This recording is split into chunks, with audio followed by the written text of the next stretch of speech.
Welcome to Create an Environment for Growth, a 7-minute podcast dedicated to helping you participate in the growth that God is doing in your life so that you can thrive while pursuing your calling. I'm Elise, and I'm here with our host, psychologist and author, Dr. J. Timothy Smith. Thanks, Elise. In the studio today, I'm really excited to have my good friend, Vern Salter. He and I have known each other for years, and he has spent decades as a vocational Christian worker. He's lived overseas and also in the States. Brilliant guy, very humble.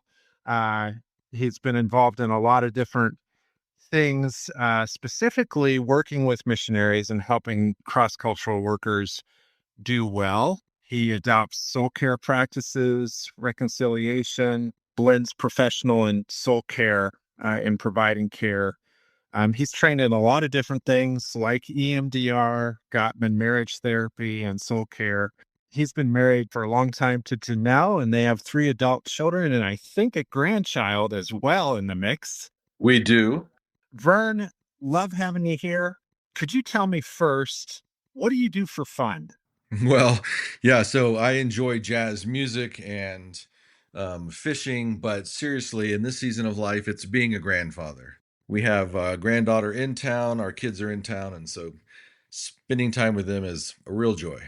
Isn't that the best? It I is. mean, grandkids, they think you hung the stars in the sky, right? They think you're the best. So if you just need an ego boost, you just need to get together with grandkids, don't you? That's the truth. That's the truth. Well, it's nice to meet you, Vern. I thought I'd kick off our questions today. So the first question we have for you is, what need is Live Oak meeting? Oh, yeah, that's a really good question, Elise. So Live Oak meets a very specific need, which is the sustainability and accessible care that cross-cultural workers need. And we have many missionaries live very deeply committed, very capable lives, but they live under a lot of stress. They live in the midst of chronic transition, cultural adaptation. There's strain on their family, strain on the kids. Isolation is very typical. It's a system that creates a unique set of needs for thriving. And so Live Oak exists to support the thriving of cross-cultural workers. That's the gap we're trying to fill. Yeah, that's great. It's really needed for sure. Mm. What makes Live Oak distinct as opposed to other approaches out there? Yeah, I think there's a couple of things that make us maybe not unique, but distinct. One is that we are going after a very integrative, whole person approach in the way we do care and thrive care for missionaries. We don't just offer general counseling. We really specialize in those unique dynamics that involve their calling and the cross-cultural stress, the team conflict, marriage strain, all those things together, and how that affects the whole person. So there's a spiritual, physical, emotional, mental, integrative aspect to all of that. And so that's really what we're trying to meet. We focus on thriving, not just symptom relief. I think even though there's a significant need for symptom relief in the mental health world, we're looking at the deeper core issues that address what does a thriving cross-cultural worker look like. So who is Live Oak serving? Predominantly cross-cultural workers. We do see other folks, but we are looking at North Americans and Westerners that are living overseas, carrying the gospel to other cultures that are not their home culture. Yeah, and speaking of cross-cultural workers, what unique challenges do they face that led you to create a nonprofit counseling practice specifically for them? So you could kind of wrap it up into a couple of different categories. One is all the pieces that go with their calling.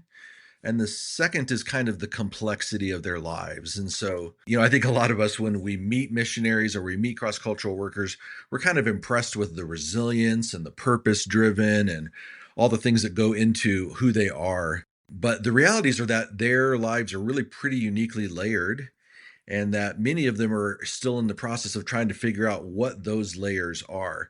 This transition to another culture, learning new language, figuring out what the actual expectations are of the organization they're working for, and then just trying to figure out, how do I live deeply in an incarnational way among a community that's not my home culture?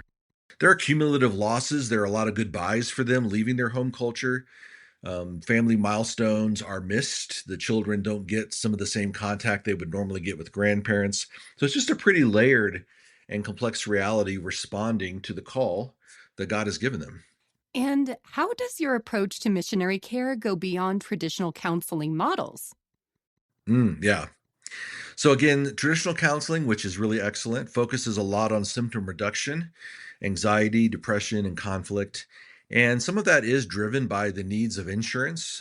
So our model does not incorporate insurance. So we have a much wider lens that we can utilize in our approach. And again, it's integrative and whole person. So there isn't really a silo between my spiritual self and my physical self. They exist together. And some of the things that need to be addressed for thriving cross cultural workers cross those boundaries significantly as well. All these folks are image bearers living out deeply this vocation that they have in these complex environments. And we want to make sure that we are thinking about that. We're engaged with that. We are listening well when they tell us what's going on so that we can address that. We look at the professional pieces that we do in the light of their faith and calling and help them to make meaning and purpose out of the stress, distress, complexity, hard things that are happening. We jokingly say that a good time to develop a theology of suffering is before you go to the cross-cultural world, not in the middle of it. We're also a nonprofit, which gives another level of accessibility and allows us to reduce some of the financial strain for cross-cultural workers as well. And that's our long-term model. So, yeah. Vern, I'm so excited about this new nonprofit. And I'd really encourage our listeners, if you are a cross-cultural worker, check out liveoakassociates.com to see what services are available. And then also, if you're not a cross-cultural worker, check out liveoakassociates.com and see how you can contribute. Because as you can imagine, helping people flourish is an expensive endeavor. To do an intensive for a couple weeks, that's a huge amount of time and effort and money, or even just weekly counseling or crisis intervention. And those are just a few of many things that Live Oak Associates provides. So please go to the website, see how you can be a part of it.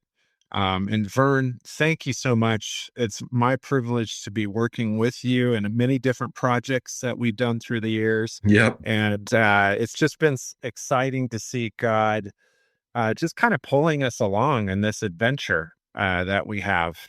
I tell people that we get a front row seat on the best movies out there when we sit with people who are working all over the world and seeing what God's doing in it. And thanks for being with us today. Yeah, it was my privilege. Thanks for having me. And I enjoy our partnership as well and look forward to what God is doing with Live Oak Associates.